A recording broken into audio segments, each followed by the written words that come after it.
Hey everyone, my Dibyendu Moni and you are watching Youth of Education YouTube channel. আপাততভাবে তোমাদের WBJE-তে কিন্তু 22 তারিখে merit list আসবে এরকমেরই কিন্তু খবর পাওয়া যাচ্ছে। এখন কিন্তু তাদের যে কাস্ট আপডেটের বিষয়টা আছে, সাবকাস্ট আপডেট স্পেশালি, সেটা কিন্তু চলছে এবং তোমাদেরও সাবকাস্ট আপডেট এটসেট্রা নিয়ে আগেও নোটিফিকেশান এসছে। যদি আরও কোনো নোটিফিকেশান আসে বা অন্য কোনো কিছু হয় সেটা আমি অবশ্যই তোমাদের জানিয়ে দেবো। সবথেকে বড় প্রশ্ন যেটা, দাদা আরও একবার কি ডেট এক্সটেন্ডেড হতে পারে? আরও একবার কি মেরিট লিস্ট দেবো বলে না দেওয়া করবে? এরকমের যে প্রশ্ন আসছে, সেই জন্যই কিন্তু এই যে ভিডিও সেটা কিন্তু আমি বানাচ্ছি তোমাদের জন্য। আপাততভাবে 22 তারিখে এই যে মেরিট লিস্ট প্রকাশ, সেটা কেন হচ্ছে প্রথমত সেটা বুঝো। 7 তারিখে তোমাদের হাইকোর্টে কিন্তু একটা ওয়েস্ট বেঙ্গল জয়েন্ট এন্ট্রান্স বোর্ডের সাথে হাইকোর্টের কিন্তু একটা কেস চলছিল এবং সেখানে হাইকোর্ট কিন্তু রায় দিয়েছিল যে তোমাদের যে মেরিট লিস্ট 7 তারিখের পর নেক্সট 15 দিনের মধ্যে প্রকাশ করতে হবে প্রথমত। দ্বিতীয়ত হচ্ছে সেখানে রিজার্ভেশন যেটা ওবিসির, সেটা কিন্তু 7% দিয়ে করতে হবে। তাহলে সেক্ষেত্রে 15 দিন পর এক্স্যাক্ট 22 তারিখ দাঁড়াচ্ছে, 22 তারিখের মধ্যেই কিন্তু তোমাদের যে মেরিট লিস্ট সেটা কিন্তু প্রকাশ করতে বলা হয়েছে। এবারে রাজ্য সরকার বা ওয়েস্ট বেঙ্গল জয়েন্ট এন্ট্রান্স যে বোর্ড আছে, তারা মাঝখানে কিন্তু সুপ্রিম কোর্টের শুনানির অপেক্ষা করছিল, কিন্তু মাঝখানে আমরা দেখেছি যে সুপ্রিম কোর্টে কিন্তু কোনো রকম কোনো শুনানি হয়নি ওবিসি কেস নিয়ে। এবারে যেহেতু সুপ্রিম কোর্টে কোনো শুনানি হয়নি, তাহলে সেক্ষেত্রে তোমরা বুঝতেই পারছো যে সেই ক্ষেত্রে আমাদের হাইকোর্টের যে রায়, সেই হাইকোর্টের রায়টাই কিন্তু এখন চলছে। এবারে হাইকোর্টের রায় যদি না মানা হয়, অর্থাৎ 22 তারিখের মধ্যে আগস্ট মাসের যদি তোমাদের মেরিট লিস্ট প্রকাশিত না হয়, তাহলে সেই ক্ষেত্রে কিন্তু কোর্টের যে রায় সেটাকে অবমাননা করা হচ্ছে। অবমাননা যদি করা হয় তাহলে সেই ক্ষেত্রে, অর্থাৎ যদি মানা না হয়, সেই ক্ষেত্রে হাইকোর্টে কিন্তু এই যে রায় সেটার অবমাননার কিন্তু কেস হবে ওয়েস্ট বেঙ্গল জয়েন্ট এন্ট্রান্স বোর্ডের এগেনস্ট। এবারে সেই কেসটা তারা চাইছে কি না সেটা কিন্তু তাদের উপর কমপ্লিটলি আছে, বাট এই মুহূর্তে যা খবর আসছে অর্থাৎ তারা কিন্তু সেই কেসটা চাইছে না এবং তারা কিন্তু 22 তারিখের মধ্যে যা যা টার্মস অ্যান্ড কন্ডিশনস দেওয়া হয়েছিল হাইকোর্টের তরফ থেকে সেগুলোকে মেনে পর কিন্তু মেরিট লিস্ট যেটা সেটা কিন্তু প্রকাশ করছে। এবারে তোমরা যারা জেক্সপো বা ভোকলেটের ক্যান্ডিডেটরা এই মুহূর্তে ভিডিও দেখছো, তাদের প্রশ্ন হচ্ছে দাদা WBJE-তে হচ্ছে তো আমাদের কি?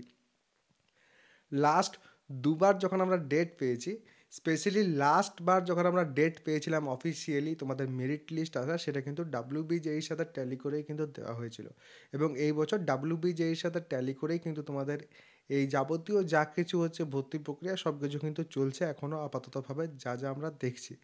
এবারে তার সাথে আরও একটা কথা, যদি WBJE-তে 7% রিজার্ভেশন দিয়ে মেরিট লিস্ট প্রকাশিত হয়, তাহলে সেক্ষেত্রে বাকিগুলোতেও কিন্তু করা পসিবল। সেই কারণেই এবং যেহেতু ডেটগুলো কিন্তু ম্যাচ করে চলার চেষ্টা করছে তোমাদের জেক্সপো এবং ভোকলেটের ক্ষেত্রে স্টেট কাউন্সিল, সেই ক্ষেত্রে মনে হচ্ছে 22 তারিখে তোমাদেরও কিন্তু মেরিট লিস্ট আসতে পারে এবং আসারই কিন্তু পসিবিলিটিস আছে এই মুহূর্তে দাঁড়িয়ে। তো সেই কারণেই আমি তোমাদের বলবো যে 22 তারিখে যেহেতু মেরিট লিস্ট আসার একটা পসিবিলিটি আমরা দেখতে পাচ্ছি, তো সেই ক্ষেত্রে একটু অ্যালার্ট থাকবে। 22 তারিখে হোপফুলি যদি চলে আসে খুবই ভালো হয়। 22 তারিখে এলে পর তোমাদের এআইসিটির যে ক্যালেন্ডার সেটা কিন্তু মানতেও অসুবিধা হবে না, কারণ এআইসিটি কিন্তু জানিয়ে দিয়েছে 15 সেপ্টেম্বরের আগে কিন্তু তোমাদের যে ক্লাসেস শুরু করতে হবে। 15 সেপ্টেম্বর অবধি কিন্তু ক্লাসেস যদি শুরু করতে হয় বা ভর্তি প্রক্রিয়া শেষ যদি করতে হয়, তাহলে সেই ক্ষেত্রে 22 তারিখে কিন্তু মেরিট লিস্ট যদি প্রকাশ হয় সব থেকে বেশি সুবিধা হবে। এবং তারপরের আপকামিং যে শুনানিগুলো আছে সেগুলোর নিয়ে যদি একটু দেখো, তাহলে সেক্ষেত্রে প্রথমত হাইকোর্টে ওবিসি কেস যেটা তোমাদের ওয়েস্ট বেঙ্গল জয়েন্ট এন্ট্রান্স বোর্ডের সাথে চলছে, প্রায় তোমাদের 28 তারিখ 29 তারিখের দিকে কিছু একটা পড়ছে, সেটা শুনানি আছে। তার আগে যেটা সেটা হচ্ছে 25 আগস্ট তোমাদের সুপ্রিম কোর্টে একটা কিন্তু শুনানি আছে। নেক্সট তারপর পসিবলি সেপ্টেম্বরের 9 তারিখে একটা কিন্তু শুনানি আছে।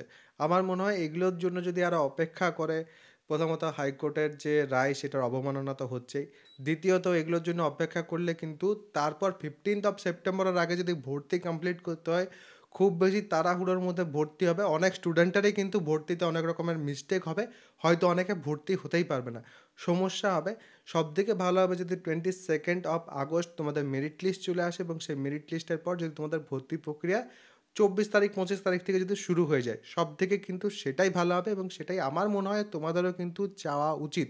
এবার দেখা যাক ইন ফিউচার আমাদের জন্য কি অপেক্ষা করছে, কারণ সময়েই কিন্তু শুধুমাত্র বলতে পারে এই মুহূর্তে দাঁড়িয়ে যে কি হবে। আমাদের কিন্তু অপেক্ষাই করতে হবে, আদারওয়াইজ কিন্তু আমাদের হাতে আর কোনো অপশন নেই। এর আগেও আমরা দেখেছি দুবার কিন্তু তোমাদের ডেট এসছে এবং দুবার ডেট আসার পরেও কিন্তু তোমাদের যে মেরিট লিস্ট সেটা কিন্তু প্রকাশিত হয়নি।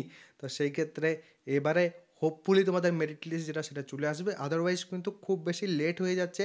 এরপর স্টুডেন্টদেরও কিন্তু সময় অনেক কম হয়ে যাবে, পড়াশোনার ক্ষেত্রেও কিন্তু অনেক সমস্যা হবে। অলরেডি কিন্তু স্টুডেন্টরা সেই ফেব্রুয়ারি মাসে পরীক্ষা দেওয়ার পর এতদিন ধরে কিন্তু বসে আছে।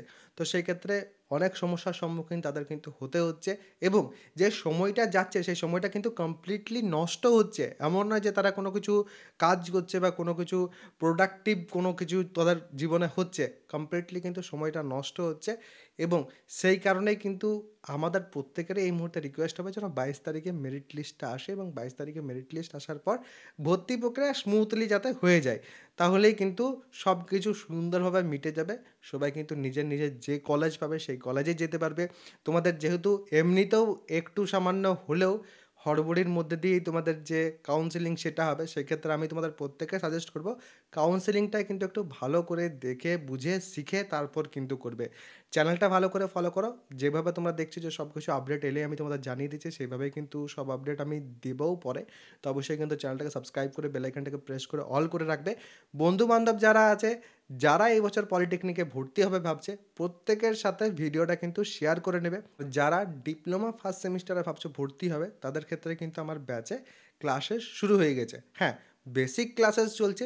যে জিনিসগুলো যখন ক্লাস শুরু হয়ে যায় তারপর বলা হয় না যেগুলো বাড়ি থেকে পড়ে আসবি, সেই টপিকগুলোই কিন্তু এখন পড়ানো হচ্ছে, কারণ সেই টপিকগুলো ছাড়া কিন্তু ডিপ্লোমা ফার্স্ট সেমিস্টারে পড়াশোনা করাটা কিন্তু পসিবল নয়। সেই কারণেই এখন আপাততভাবে আমরা 9th অ্যান্ড 10th যে বেসিক জিনিসগুলো তোমাদের ফার্স্ট সেমিস্টার হিসেবে কাজে লাগে সেগুলো এখন পড়াচ্ছি। তারপর যখন তোমাদের ভর্তি প্রক্রিয়া শুরু হয়ে যাবে, যখন তোমাদের ভর্তি হবে তোমরা, তারপরে কিন্তু তোমাদের যে সিলেবাস, মেন যে সিলেবাস, সেখানে কিন্তু আমরা ঢুকে যাব। তাহলে সেক্ষেত্রে কিন্তু তোমাদের প্রত্যেকের সুবিধা হবে। যেহেতু তোমরা অনেকদিন ধরে ডিটাচ আছো এবং ফার্স্ট সেমিস্টারে যে কোনো ব্রাঞ্চেই তোমরা ভর্তি হও না কেন, প্রত্যেকের কিন্তু সিলেবাস সেম। সেই কারণে কিন্তু তোমাদের ক্লাসেস আমরা শুরু করে দিয়েছি। যারা যারা চাইছো সেখানে জয়েন হতে, নিচে ডেসক্রিপশন পিন কমেন্ট দু জায়গাতেই কিন্তু আমার যে অ্যাপ্লিকেশন সেটার লিঙ্ক পেয়ে যাবে।